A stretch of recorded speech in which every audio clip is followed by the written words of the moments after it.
Light is Britain's far-right conspiracy theory paper spreading hate and vicious lies. No, that's what the BBC say. The Light is the only national newspaper bringing you the real news and informed opinion on what's really going on today. You can subscribe, order copies, submit articles, and read back issues on our website, thelightpaper.co.uk, and see for yourself why the establishment are so worried about the uncensored truth getting out to people every month. The Light Paper.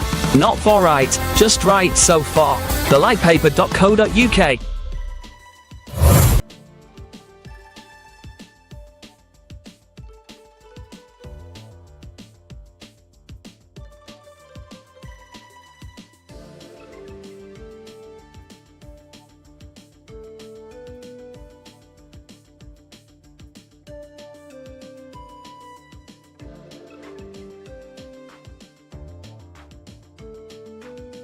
Scene script.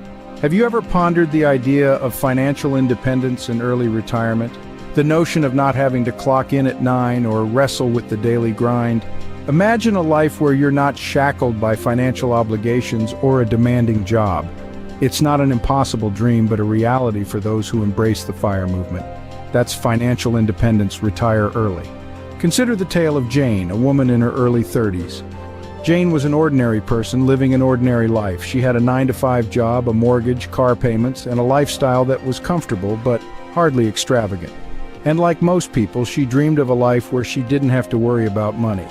Jane decided to make a change. She began by cutting back on non-essential expenses, saving as much of her income as possible. She invested wisely, focusing on assets that generated passive income that didn't require her to trade time for money. Slowly but surely, Jane began to build her financial independence. She was still working, but she was no longer living paycheck to paycheck. She had a safety net, a cushion that gave her the freedom to make choices based on what she wanted, not what she needed. Fast forward 10 years, Jane, now in her early 40s, had achieved her goal. She was financially independent. She had enough passive income to cover her living expenses, and she no longer needed to work to survive. She was free to retire early, to spend her time as she pleased. Jane's story may seem extraordinary, but it's not unique. It's the story of anyone who has embraced the principles of the FIRE movement. It's a tale of discipline, of sacrifice, and of a relentless pursuit of financial independence. To summarize, the key points discussed today revolve around the idea of financial independence and early retirement. It requires discipline and sacrifice, cutting back on non-essential expenses and saving as much as possible. It involves investing wisely, focusing on assets that generate passive income. But most importantly, it requires a change in mindset. It's about seeing money not as a means to buy things, but as a tool to buy freedom. It's about understanding the true value of time and the freedom that comes with not having to trade it for money. This is the essence of the FIRE movement. It's not just about retiring early, it's about achieving financial independence, about gaining the freedom to live life on your own terms. Like Jane, you too can embrace the principles of the FIRE movement and embark on a journey towards financial independence and early retirement. After all, the only thing standing between you and your financial freedom is you. Ever wondered how much you'd need to save to achieve financial independence? The answer lies within the mathematics of a concept known as FIRE, which stands for Financial Independence, Retire Early. The most essential number in your journey to financial independence is calculated by multiplying your annual spend by 25. Notice the emphasis on annual spend, not annual income. This calculation is based on the principle that you need £300 invested for every pound you wish to spend each month in passive income. Hence, your FIRE number is also your monthly spend times 300. This mathematical principle is founded on the 4% safe withdrawal rate, as defined by financial advisor William Bengen. He proposed this rate after analyzing the S&P 500, which typically produces an average of better than 10% growth per year when studied over a period of approximately 30 years. Bengen considered factors such as inflation and market volatility. After studying previous market activity, he concluded that a 4% rate of withdrawal per year would provide for a 30-year sustainable portfolio in the vast majority of cases.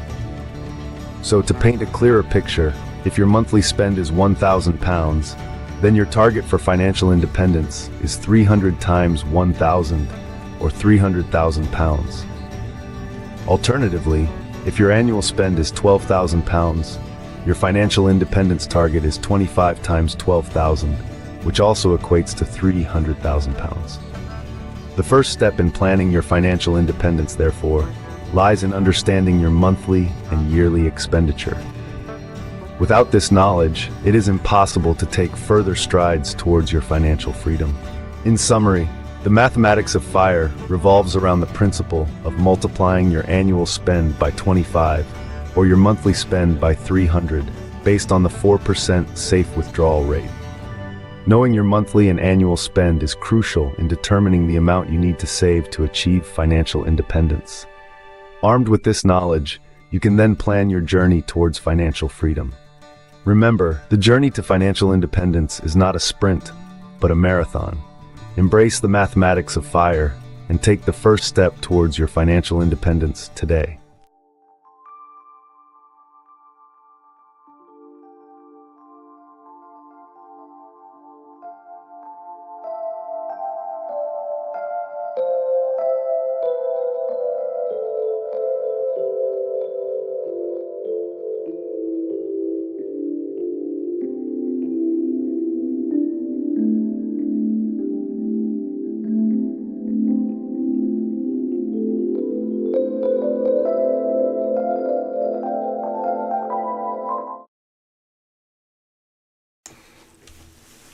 Oh, I've hit the wrong button there accidentally. That changed quicker than expected.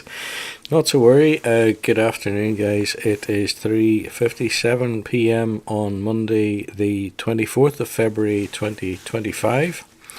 And as you can see, the market is down 1.44% as things stand. Currently sitting just below the £90 mark at 89.9997. And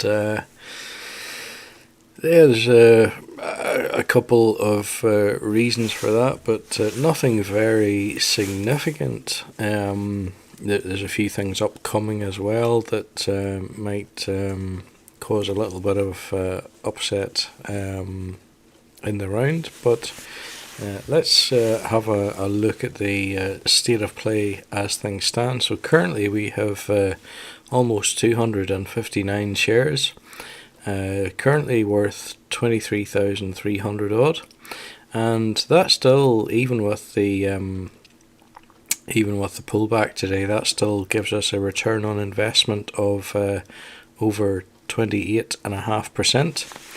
And we have completed, I think it's 2 years and 47 weeks of this 8-year FIRE journey.